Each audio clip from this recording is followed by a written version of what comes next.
Well, hello there. Welcome. Good to see you this morning. Last day of that horrible old year 2020. Is that how you feel? Oh, but in lots of ways, when you look back over the year, God has been so good to us. He's given us time to reassess our lives, to take time with Him. He's kept us all safe. Well, He's going to continue to do that. So I'm looking at my favourite chapter. I told you it's my favourite chapter, 1 Samuel 30. David and his men who lived at Ziklag have been away for 3 days. Well, they've been away for longer than that. It take them 3 days to get home. And when they, as it were, went over the brow of the hill to look down at their village, they saw it burned to the ground and everyone taken. No bodies. They didn't find any bodies of people or of animals. All had been taken by the raiding group of Amalekites that had come into the land. And all their wives and children were gone. And they wept. They were exhausted. You know, when you're exhausted and worn out by something, tears come very easily. And maybe you're worn out by what's been going on this last year. Well, we shouldn't allow ourselves to get to the point where we are worn out. But if we are, we take strength from the Lord as David strengthened himself in the Lord. And the way we manage not to get worn out is to take everything on a daily basis. If we let it all build up, it becomes overwhelming. But if we take each day as a new day to serve God, not a day that builds on what happened yesterday, but a new day that begins again our life. We can't go back and change yesterday. We can't go back and change this year. But what we can do is decide what we're going to do about today and tomorrow and the days that are to come. And if we take them, don't look at them. I was tempted to do that yesterday when I heard Boris Johnson say, we might be through this by the 5th of April. I thought, my goodness me. I can't think like that. I thought like that for a moment. I thought, 3 months, 3 solid months more of possibly being under tier 4 as we are this morning. But we mustn't look at it like that. We must look at it one day at a time. Because the truth is, Jesus might come today. We might not get into 2021. He might come today. And if he does, we haven't got to worry about being stuck at home until the 5th of April. Have we? So, one day at a time, my dear friends, one day at a time. Today is a day. This is the day the Lord has made. We will rejoice and be glad in it. David strengthened himself in the Lord, in the face of what had happened, in the face of the fact that after everything else, his own people turned against him. And that was simply out of their emotional despair. They turned against him. They needed a scapegoat. And we must be careful not to make a scapegoat out of anybody when we're in a difficult situation. But the wonderful thing about David, and you know, all the stories of the Bible, it says in the New Testament that all the stories, particularly the stories of the Old Testament, are written to teach us, written for our learning, written so that we don't have to make the mistakes that they did, written so that we can know what the consequences are of silly behaviour or stupid behaviour or selfish behaviour, and not have to fall into the same pits that these characters fell into. Now, why am I saying that?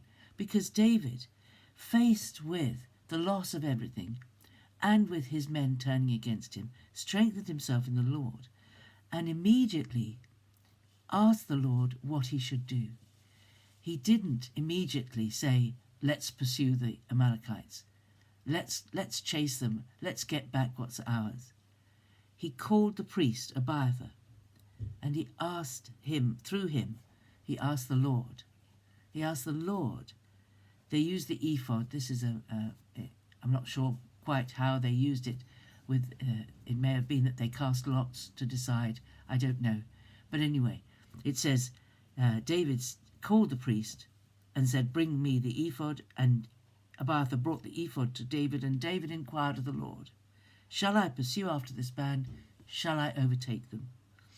And the Lord answered, "Pursue them, for you will surely overtake and surely rescue." So he had the word from the Lord. And the rest of the chapter tells us that that word came true. And it was something that perhaps David would not have thought about doing immediately. He might have thought about possibly waiting a day, letting his men rest, sleeping overnight, having some food, sleeping overnight, and starting out after them the day afterwards. There are lots of options. He didn't have to pursue them straight away. He had a band of men who were exhausted. They'd been travelling for 3 days. They were exhausted mentally and physically, and they were emotionally drained. They were not at their best. Now think about David. There was another time when David was at home in Jerusalem on the rooftop, and he saw Bathsheba on her rooftop, and he desired her. And what he didn't do was ask the Lord what he should do. He did not seek the Lord and say, "Shall I pursue that woman? I see a woman, that woman. Should I pursue her? Is it right?" And God would have said to him, "No, it's not right." And disaster followed. A whole series of events followed.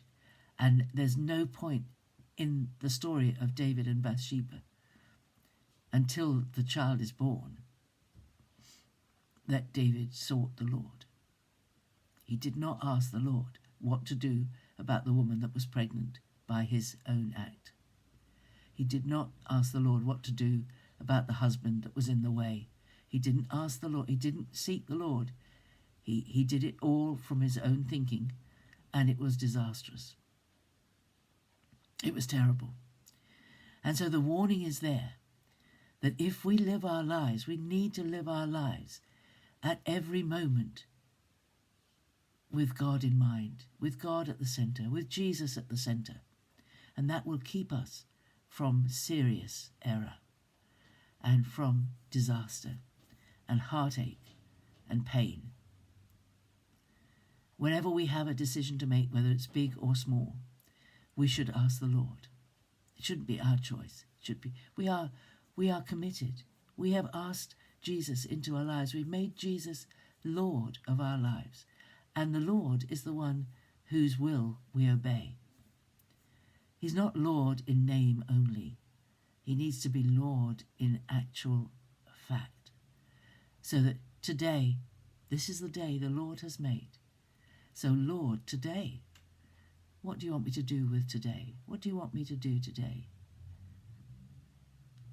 We need to seek the Lord for how to handle this situation we're all in.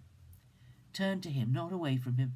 Turn to him. Strengthen yourself in the Lord and say, "Lord, how can I cope with these days? What can I do? Is there something I can take up or pursue? An occupation? Something I enjoy doing? Something I haven't done for a long time that I ought to do? Should I study a book of the scriptures? What should I do? Lord, I've got this situation facing me and I don't know how to face it. What should I do? How should I cope?" Let the Lord direct you over these months that are coming. Left to ourselves, we would be in despair and be at the end of our tether.